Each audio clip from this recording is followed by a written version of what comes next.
Hi.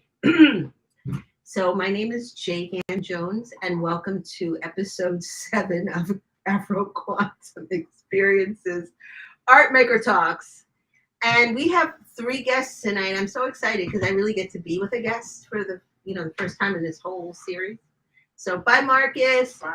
We love you. So my guest here with me tonight is Major Domo and Griot, Bob Devin Jones.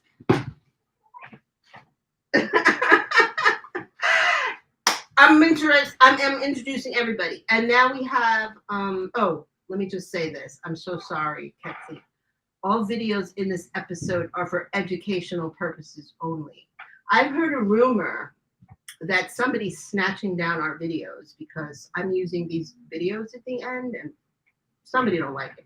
Okay, our next guest is Tania D. Johnson. Hi, Tania. Hello, hello. An incredible writer who writes speculative fiction and science fiction and does multimedia art projects. And she's going to tell us about something she's doing really soon. That's so exciting. We saw moving pictures and dancers and stuff like that. So you're really kind of just doing it all. Okay. And then Misha Brunridge, twin number 1. Hey, Misha. Hello. So now everybody's just going to get a chance to talk about themselves for 40 seconds, starting with you, Bob. Okay. I'm my father's son and my mother's child. And at some point, I learned how to not only make her a cornbread recipe, but update it. I put fresh corn in it. But I love to cook because it reminds me of my mother. And she put nutmeg in her pecan pie, which is an aphrodisiac, and it cuts the sweetness of the caramel, and it just makes it richer. And nutmeg is an aromatic kind of spice, so I think that's an important thing. And finally, in my first year of community college and my last year of high school, I was a dancer on the American Bandstand. Were you? I never heard that story. Yeah. And I rated a record with Dick Clark. Oh, no. Have you seen, can you find that in the archives? They are showing up until 1970, and I imagine they'll get to 71 and 72, and those were the years that Oh, dip. We got to find that. Okay. We'll be back to you in a minute. Okay. Miss Tania, tell us about yourself. Well, I'm going to take a page out of Bob's book there. And I was taught something as a young child, and now it comes to me. So I'm a Johnson squared on both sides. And my father always taught us that I was the latest in a long line of the constantly strong, which is a quote from 95 South. If you haven't heard that song, do yourself a favor, go listen to that song.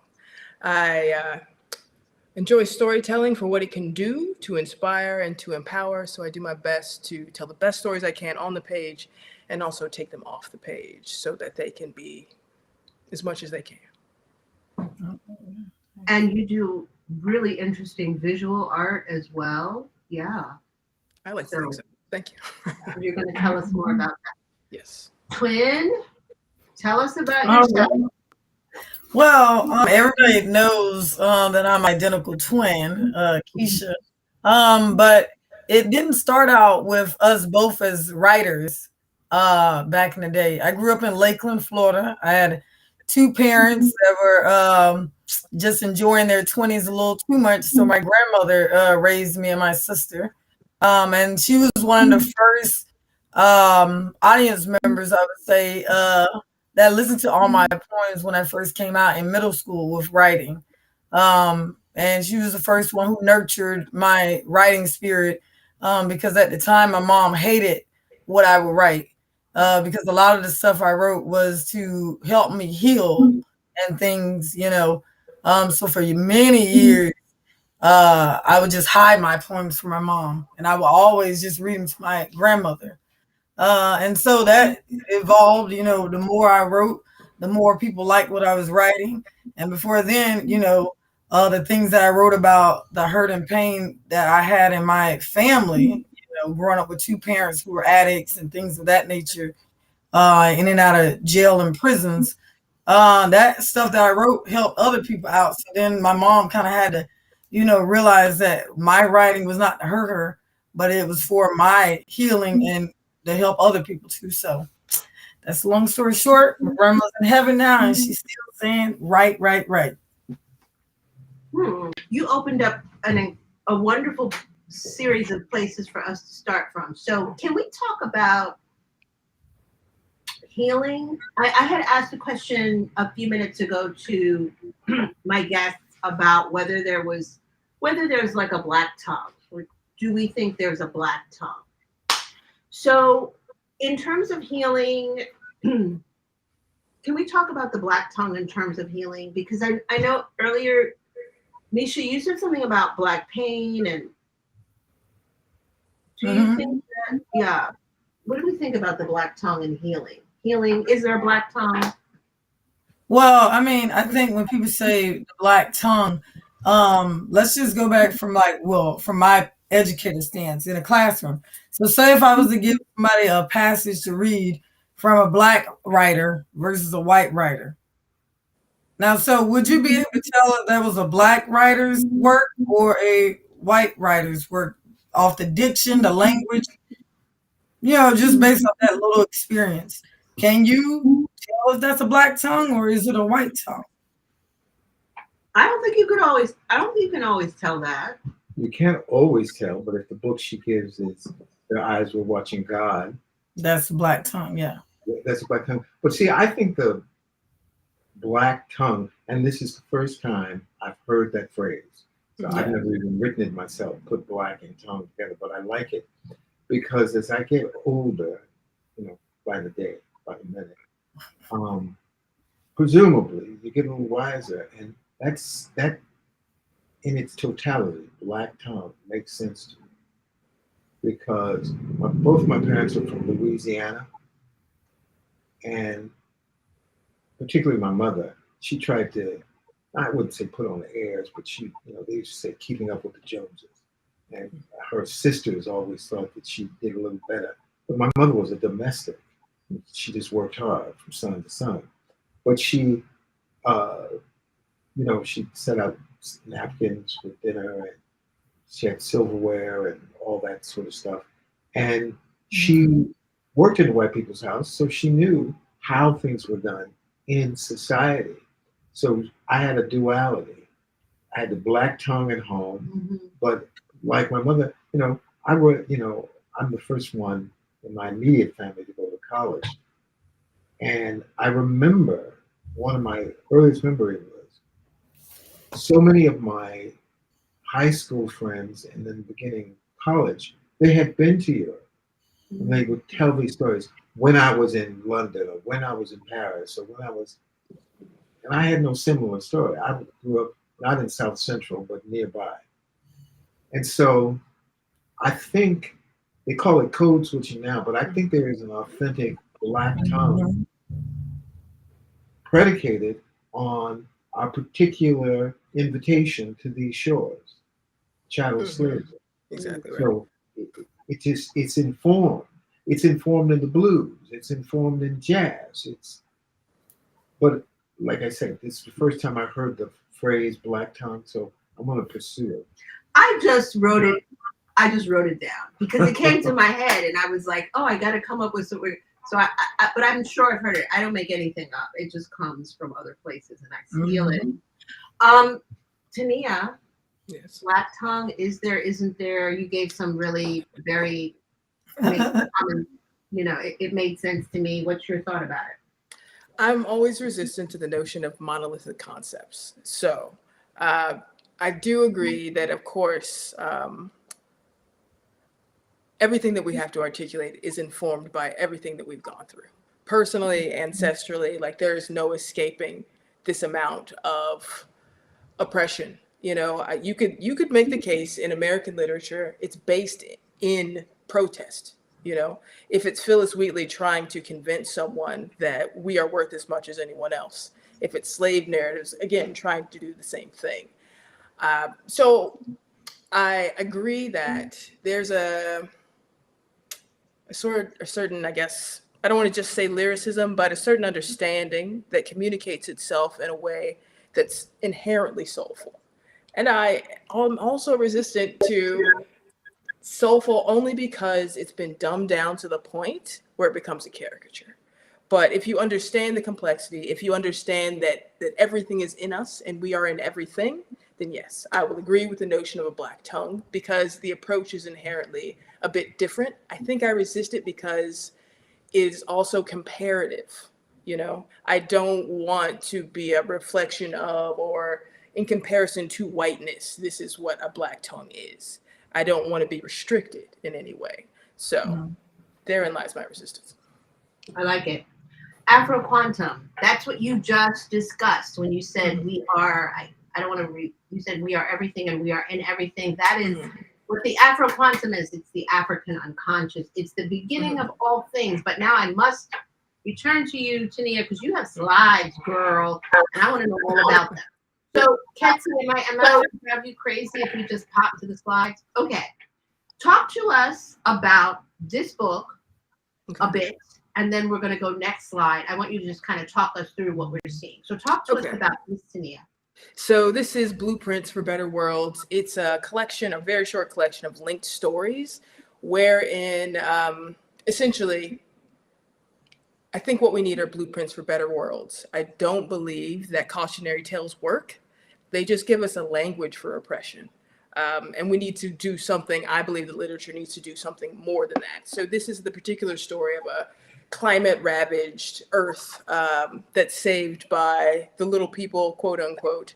But it also is a portal piece. So there's a link in the book that if you have the ebook, you can just hit the link. If you have the print book, there's something on the back showing you a website you can go to for strategies to try to improve this world. So it's coming off the page. Yes, that's its intention. And this is the two pieces that came out in 2021. Broken Fevers on the left is a short story collection, and on the right, Frequencies is a fiction album. So I am a musician as well. So it's my expression of bringing those two things together, music and speculative fiction. It was always an artificial separation for me. And if I can shout out the artists on both these pieces, and actually the previous artists as well, but the one on the left, Natrice,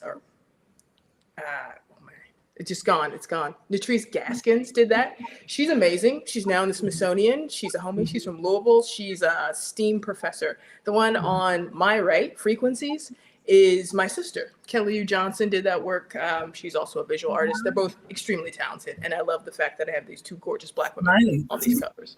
Beautiful covers. Yes. Okay, let's go to the next slide. Yes, tell us about this. So this is my latest project. We just finished up in November. It's Incandescence. It's a speculative fiction dance film. I collaborated with Karen Nicely, who's currently in Memphis, Tennessee, and these three amazing dancers. So she's been working with these young women since they were girls. So it was a privilege to me to be able to walk into that sort of dynamic. And so that's Michaela, Imagine, and see, all the names are falling away from me. It'll come to me in a minute. But it's essentially, it's an audio narrative. So I narrate the story. We have 3 different sections of it, and they bring dance to the words. That's awesome. When is this going to be out in the world? Well, I'm going to be talking about it at AWP in Seattle in March. Again, submitting it to film festivals, so we'll see which ones it's successful in, and also discussing it again in March at the International Conference of the Fantastic in the Arts. I want to turn to, thank you. I want to turn to you in relationship to, Tania works in a number of different things, speculative fiction, which is kind of like, sort of like, not quite science fiction, but sort of like speculating on near future or things that we can have more of a, it makes more sense to us maybe than actual just science fiction being out there, right? So now you come from also doing a bunch of different kind of art forms. Tell me about how and why you believe artists create in all these different ways. Like, I'm not asking you to speak for Tania, but I'm asking you as somebody who has also worked in a variety of different artistic realms. What is it? What happens?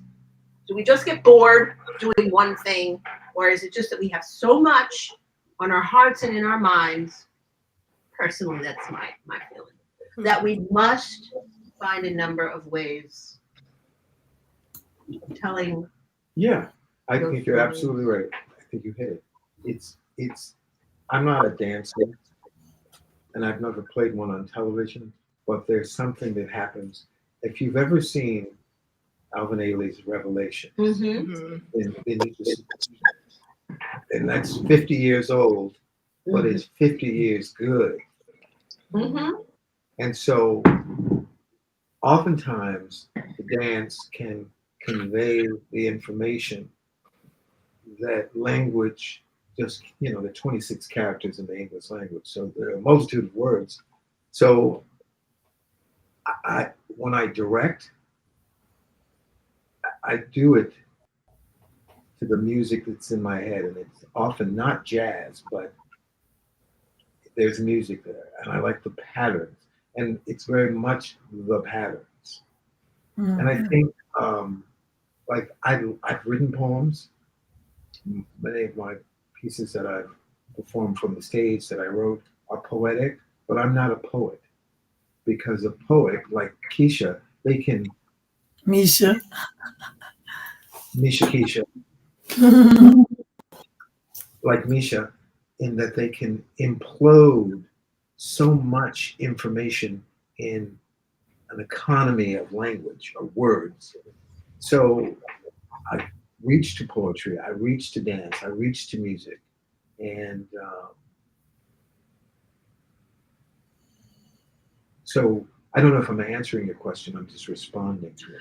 Do you feel like, I was once told that artists are always telling the same story, and specifically writers, that we're always telling the same story, and the story is somehow linked to a personal project, or so that we're trying to find the fix, or in, like Tania said, she gives some recommendations so you can look. Which I think is great. I don't think we're telling the same story as it relates to yeah. We're all telling the same story.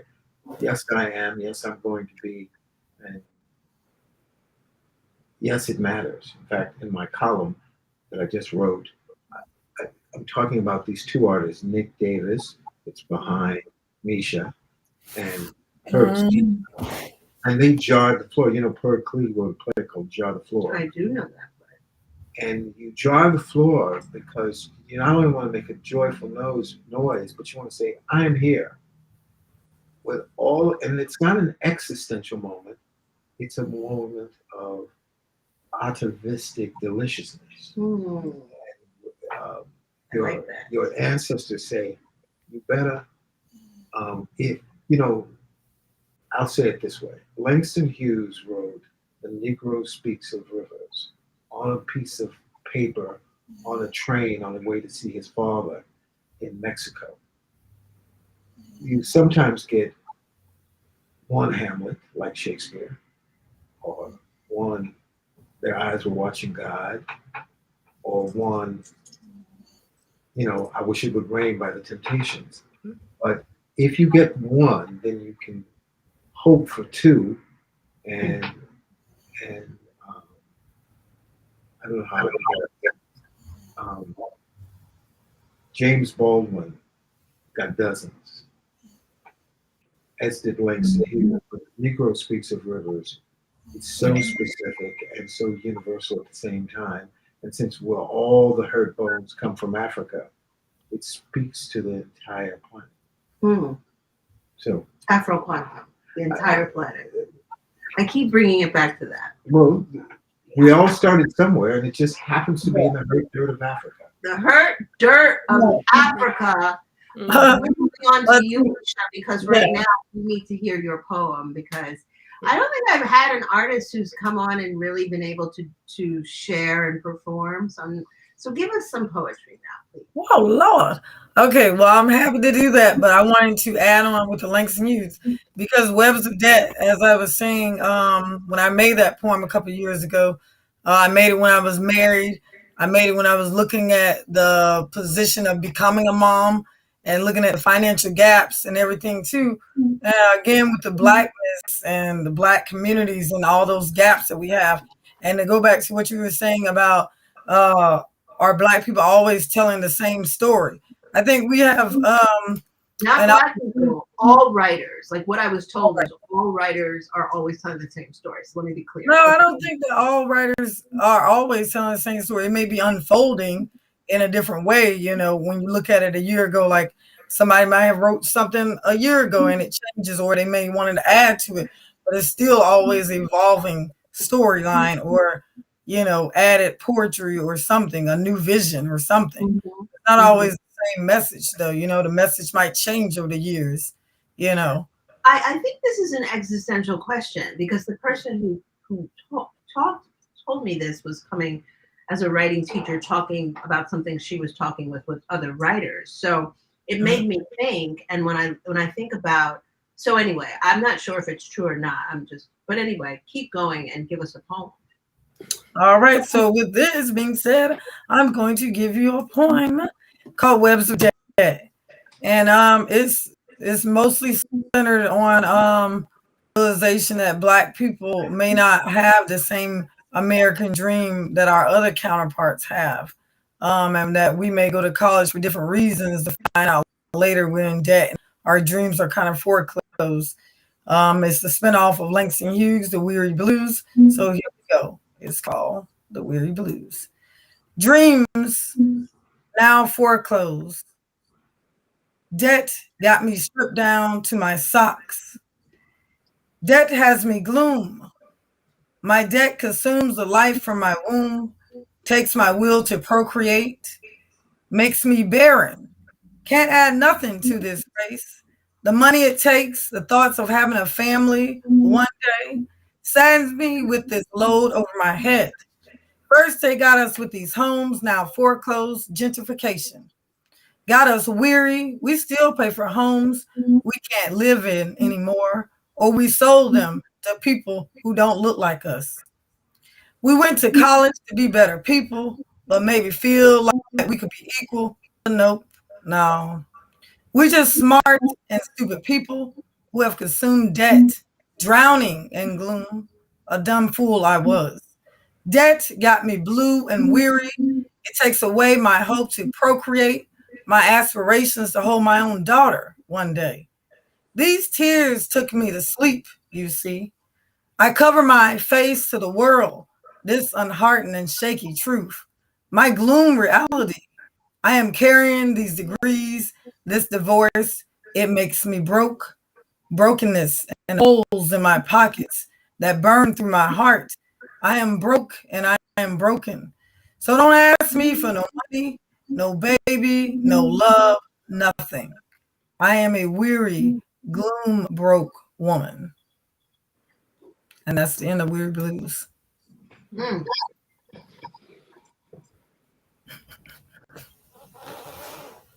So yeah, it was hard to write that at first because you know, all the dreams that we may have as a Black community, and sometimes it may not be it's not an excuse or anything. It's just sometimes it's hard to have those American dreams as our other counterparts have. But when we realize that it's a lot of red tape, it's a lot of red lines, it's a lot of everything in between that kind of keeps us from being better in America too, even if we went to college and did all the right things we were supposed to. And so my Black voice comes out in writing to write about those frustrations and issues and things that I can't really share to another race of people because they may not understand. So I write about it. Comments, thoughts?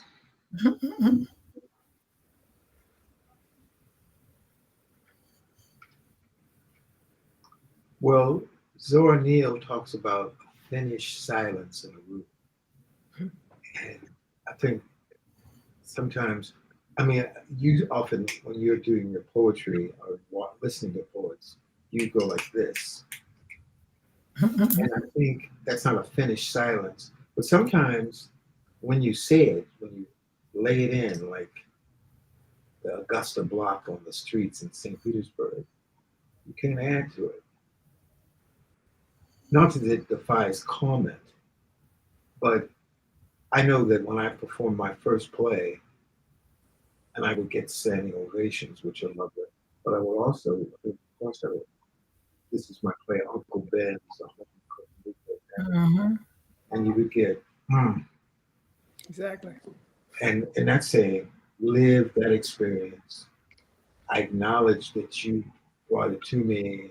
So that's what I would say to your poem, Misha. Yeah.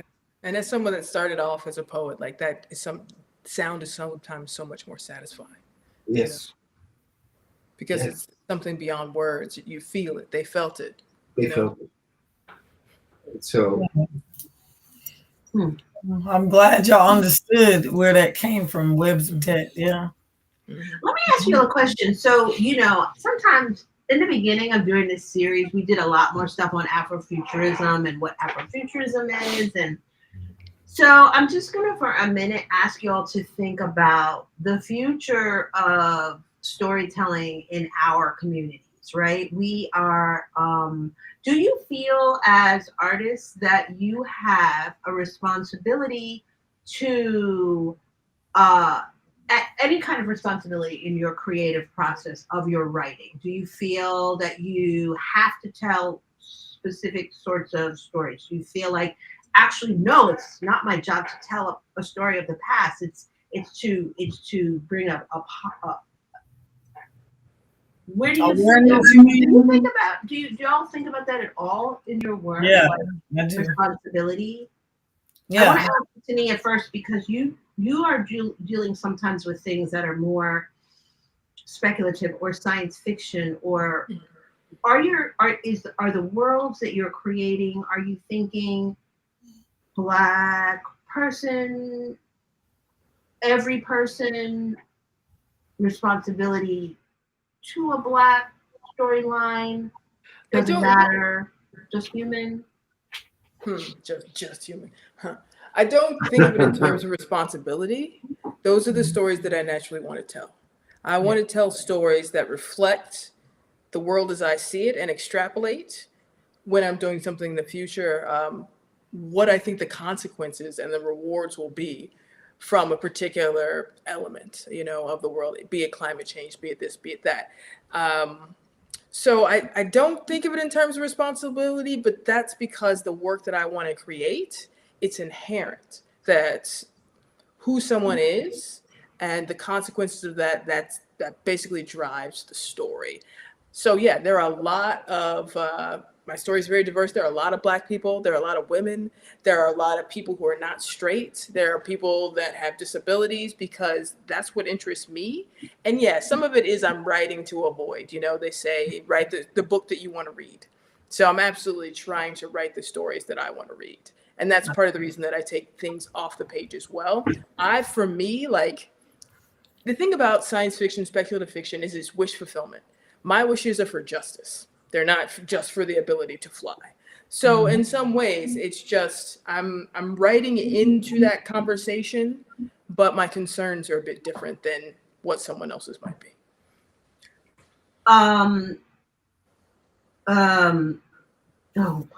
Environmental issues. Talk about that and how that plays into your work. Anything that's future oriented, I have to put it in there because again, I'm trying to write a realistic future. And given the state of the world and what's being done and what's not being done, there's absolutely going to be horrible effects. So in order for me to be a good storyteller and not be writing a work of fantasy, which sometimes I do, but if I'm writing something that's science fiction, that's absolutely there. If I'm writing anything that's in the future, it's absolutely there. If the point is something thematic about inaction and lack of balance, it's absolutely there. But I just think like that's reality. It's just where we are and where we're going, unless something drastic changes. And honestly, I don't know if we have time for that much drastic. So Not according to the chap who was on 60 Minutes 2 weeks ago. We are toast. But anyway, Misha, what about you? Do you feel a responsibility, or are you writing with an idea that you are like, I need to talk about this because? Most definitely. Yes, I'm a poet. It comes with the territory. Like I always say, with traditional poetry, I'm not like spoken word could be anything. You can read from a book or memorize it. But the thing is that poets are, you know, all the way back in history about telling what you see, observing what you see. Poets' job was to make sure that they observe things and put it, you know, out there for the public to see. So it goes back to that for me. Sometimes all my work is not something I want to give out, but sometimes the words actually do hunt you, or the artistic vision that artists may have in their heads. It will hunt you. It will hunt you, whether it's a novel, a painting, something, because somehow intuitively we have to put this stuff out because you don't know how many people can help you with.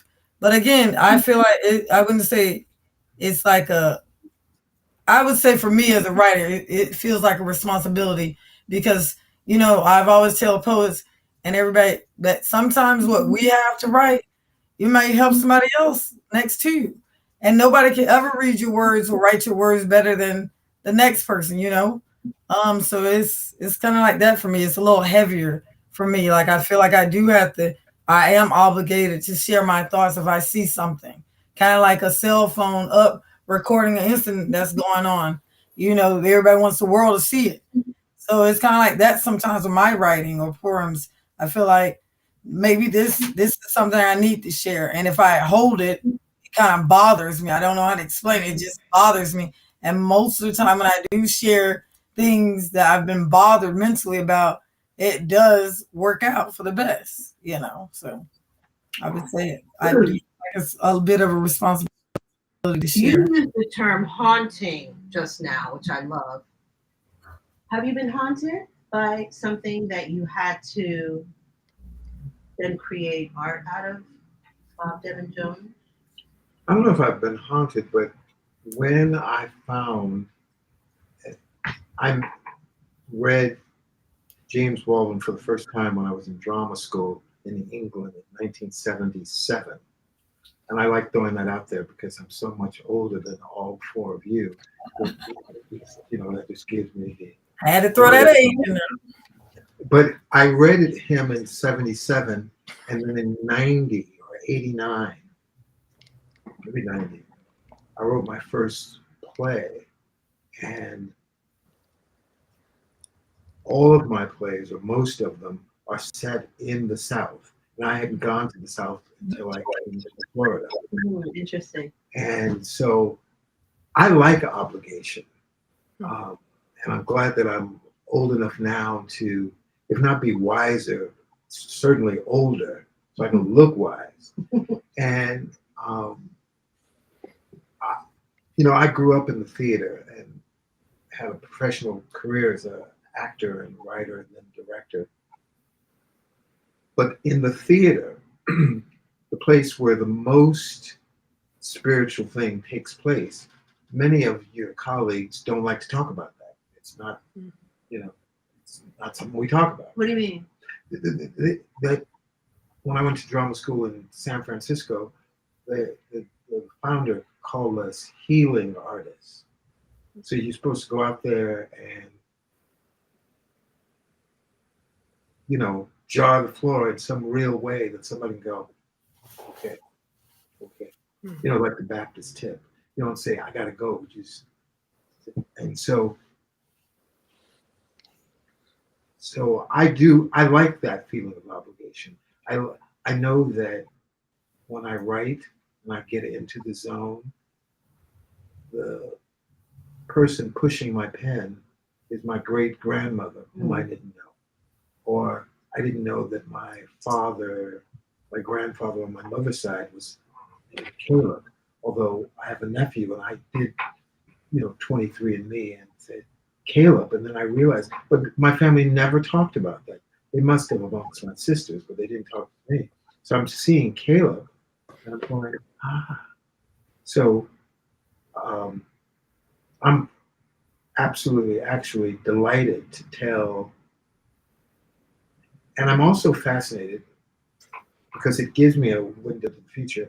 I could spend a whole afternoon looking at Holocaust videos because this happened in the 20th century. I understand when we were a little more not together in the 1600s and the 1700s and 1800s. But this happened in the 20th century. Millions and millions and millions. And it only occasionally gives me some insight as to how you can import millions of people, and some who didn't make it across the Middle Passage. And the deleterious effects affect not only people who look like me, but people who look like, that don't look like me. And so I'm obligated to bring that story forward because, and I truly believe all life began in Africa. So I'm talking to the same descendants. They just happen to have gone to China and gone out to north to Alaska, but it was all Pangea at one point. So I'm glad. It's the thing that I feel most obligated to is when I'm writing to get that voice right. And I don't know what the right is, but I do feel that, and I'm happy for that obligation because it gives me purpose, it gives me structure, it gives me something to strive for. Because Tania, the reason I asked you why did we meet before is because I was taking a delight in the sound of your voice, and it was an echo from when I heard you before. So I knew we had, but I didn't know we had. If you find me. I do. But anyway. Okay. Obligations. Hold on. Let me ask something. So with obligations, so it's a lot of people that do art, right? But you have some people that feel like they're obligated, that they need to show their art. And those are the artists we see all the time, that's out there, we see their works. But what about the people who never feel obligated, but they are great artists, right? And they just hide it, just like their words and poems and all that stuff. Some people just never get that calling where they feel obligated to share. But then what's the difference? Because sitting here and listening to you both talk, like I never feel obligated, but I do feel compelled, right? Okay. And I've also been the sort of artist that for a while has contemplated whether or not I want to keep sharing my work or not. Because at the end of the day, like that's my practice. That's part of my life. It will always be there. But whether or not I choose to, share it with others, that part is optional. And I guess maybe that's why I feel more compelled than obligated. Yeah, because it's yours, Yeah. It's your art. Everybody should feel obligated to keep their work. But sometimes, it's yours to share if you choose to. Oh, I got a gazillion questions, but we must move on to our game because I don't want us to run out of time. So if we might finish our game early because the people who are the gatekeepers of Facebook or YouTube are ruining my party and making my videos shorter apparently. So let's start with the first video, Kexi. No, it's not your fault. I know I was a bitch earlier, but I really don't understand. I used to be able to do 2 minutes of videos, and now I've heard I can only do 55 seconds. So let's go with the first one. As I drink my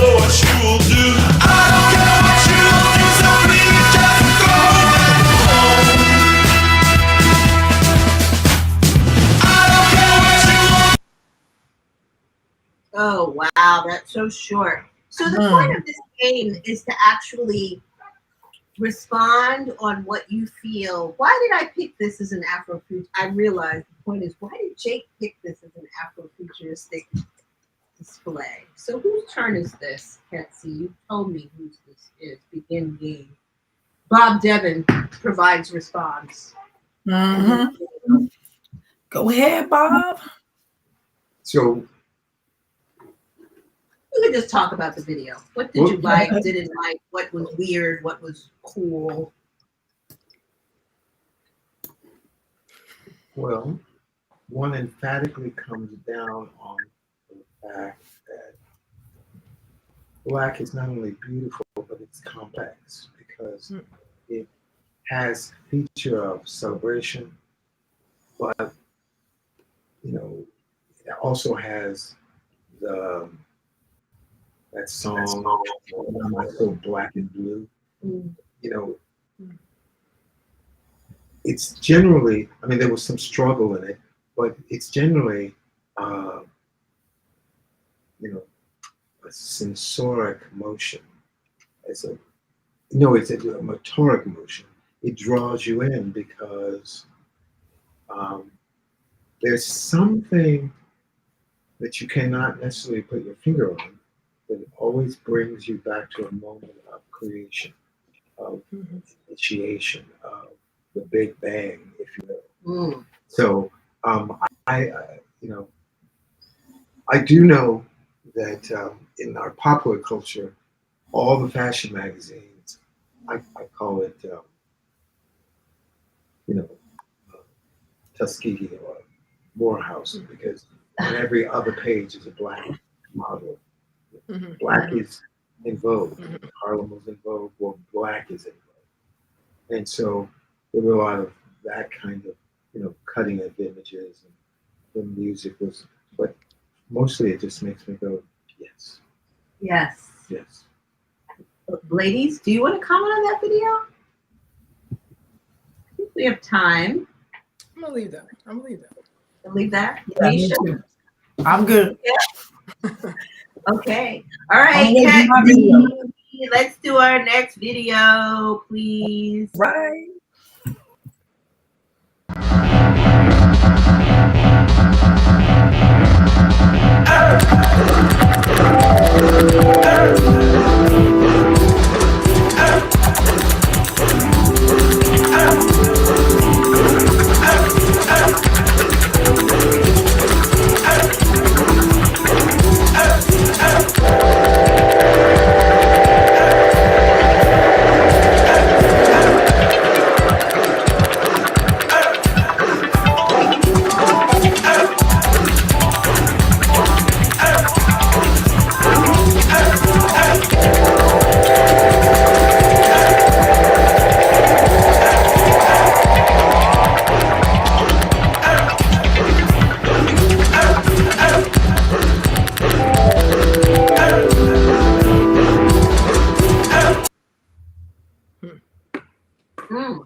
Okay, this is Tania's.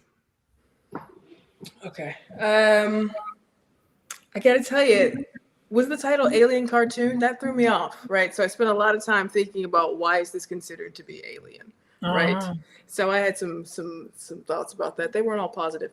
Other than that, of course, the dance aspect caught my attention, and the sort of the elemental nature. So if I'm looking at this through a positive lens, I'm seeing it as, I suppose, a statement on a sort of power that is procreative. Yes. And if I'm looking at it through a not as positive lens, I spend a lot of time wondering why Alien Cartoon is an appropriate title. So is that okay? So the title that I have down, it was by an artist named Ibaaku, and it was called Djula Dance. So I'm not sure where that alien thing even popped up from, but I saw that too. But I don't know why that was on there. So that was weird. Anybody else with thoughts? So, I mean, did anybody notice that weird, like there was instruments and stuff in there that looked like metal and science, and there were like these bleeps of like Oh, I technology. didn't see that. I saw the objects. I didn't know what they were. Yeah, Yeah. me either. That might be the futuristic part of that. Right. Mhm. Okay, let's just move to the next video. Next video, and this will be yours, Misha. I Oh, I know. love this video. I love this. Well, it'll be my I'm first time telling you seeing it. exactly how I feel, and you're sitting there with your narcissistic attitude. Never met someone so arrogant like you, and you, it's me. I'm calling out the truth, it's me. I'm not standing for your down talking, it's me. I'm not standing for your criticizing, it's me. I'm not letting you tear me down, never that, never that. You crazy if you ever think that. It's me, I'm speaking, it's me, I'm speaking loudly, and you don't like that, feeling like I can't speak. Cause every time you're getting mad at me, feeling like I can't speak. Cause every time you're getting mad at me, but I'm speaking loudly, loudly. What Oh, Okay. Well, y'all know I'm very honest, so geez. Jake, where you find this video at? that video goes on and on and on for like 8 minutes, and I just love it so much. And I posted it on all my social media, and I was like, go watch the whole thing. And I wish that we could have watched more because it gets even more special. But first, Misha, let's hear your response. Okay. So when I first saw this video, I'm thinking that it might just have a futuristic spin on how poets in the years coming might want to put their work out there like that, you know? Make it more like a video, like, you know, instead of just putting a poem on Instagram and this and that. So that's the angle I am looking for it from, because it's not really a rap or music, really. It's more of a poem with some beats and futuristic stuff in the back. So that's my opinion. Yeah. Anybody else want to respond before I talk about why I love this video so much? I'd like to do that. Yeah, I would. Thoughts, Tania? No. Oh no, I So- want to hear. Okay, if you watch this whole video, right? First of all, I just came upon this literally today. Somebody who was shared it on Instagram, and the whole video, right, is this girl Diamond, who I think, Misha, I think you're onto something when you say this is the future of how artists who may not necessarily think the way that we have thought about putting stuff on paper are going to communicate their visual. And what I loved even more was this was not a girl who necessarily, and if you watch the whole video, right, she's just kind of singing. She's kind of out there with it. Does she sing the way some other people sing that we might think can really sing? Maybe not. She's with an older woman. Did we get to see her mother? Yes. Okay. Yeah, wasn't two sure. women in there. I don't know that's her mother either, but her name it's Diamond and Chandelier. And I was just like, look at this girl and her mama just up here doing their thing. I loved it. And as you watch it, it gets even more out and out. And the thing about it was there is some technological stuff that has to happen to make a song and to make a video. And all of the kind of cosmic stuff and the diamonds flying all over. I don't know. I guess because I watch, unfortunately, because I have to do. It's like visual portrait. I think it's taking visual portrait to another level. You know, Yeah. before we know it, it might be tons of, they won't be music videos, they'll be like poetry videos. Not when And somebody's on not when somebody's on the stage. Like the idea of that is gonna go away, where people are just gonna start making videos, putting their visuals behind them and getting on there and making them like video poetry videos, you know, things like that. And so Okay, interesting, so real. I mean, you could just see this sister and her mama going, look, we're gonna make our video. That's what we're gonna do today. And just doing it. And there's art. And I loved her message. I mean, if you listen to the lyrics, don't we all feel that way at a certain point? Stop telling me what to do. Stop trying to shut me down. I don't know. I like the words, yeah, especially when it made reference to narcissism. I don't want to sound Passionate. But I loved this video. Okay, where are we time-wise? I wish that we had been able to watch more of it. Her name is Diamond is, what is her name? Anyway, I have it on my social media, so you need to go find the whole thing. Diamond the original. Well, she definitely has a message, though. And it's a lot. She's got a couple of these videos. All right, we have a few more minutes. Misha, are you able to read the other poem that you read for us, or do you have it? You want the one that says everybody on sorry, huh? Yeah, I love that title, and I just want to talk about it for a minute. Because you know what? We are tired of hearing sorry, aren't we? Sure will, yeah. Are we tired of that? Aren't we even tired of saying it? What is the value of sorry? And that's what your poem made me think about. Why do we say I'm sorry to people? Do we really mean it? Thoughts before this poem comes up. Yeah. If you don't say it. Exactly. And it might sometimes be used as an expedient, which is fine. You know, I don't mind politeness because in the social discourse, I'd rather you say you're sorry, and then I can drop it or inculcate it in a way so that I don't think about it ever again. Or like, you know, like a poodle, you know, you walk in the poodle and he doesn't number two, you drop it. I feel like people that just randomly say sorry for everything, like sorry I'm in front of you, sorry this, sorry this. You got people saying sorry open mics after they finish their poems, and you know, so I made a reference to that because I noticed that a lot of people do. Why do they say sorry? Why do they do that? Why do they say sorry? Because some people feel like they share things that was either too personal to them in poetry or this and that, or even with art. I hear some people say sorry, but artists should never be sorry. Just like Marie McDowell said for Keep St. Pete Lit.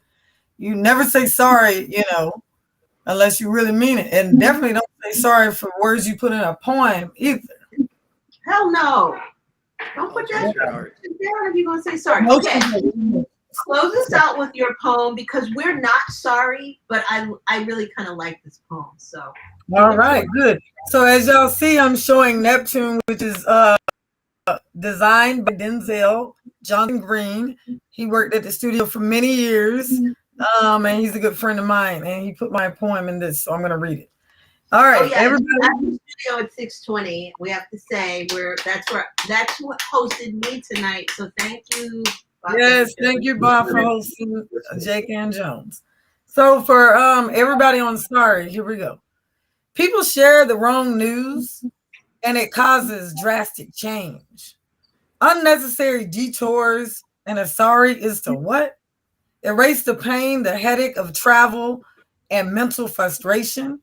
A sorry here for not being good enough. A sorry here for not having enough love to give love, and redemption to understand discernment that gains wisdom. A sorry for a lack to ask before one does, whether it's a touch, emotional, or you ask. Don't assume that I am okay with you sharing my hidden secrets or goals.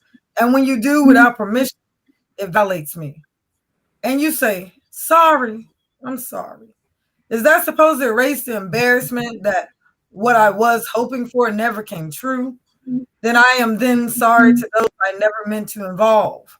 I don't want to be sorry. I want to know before I do.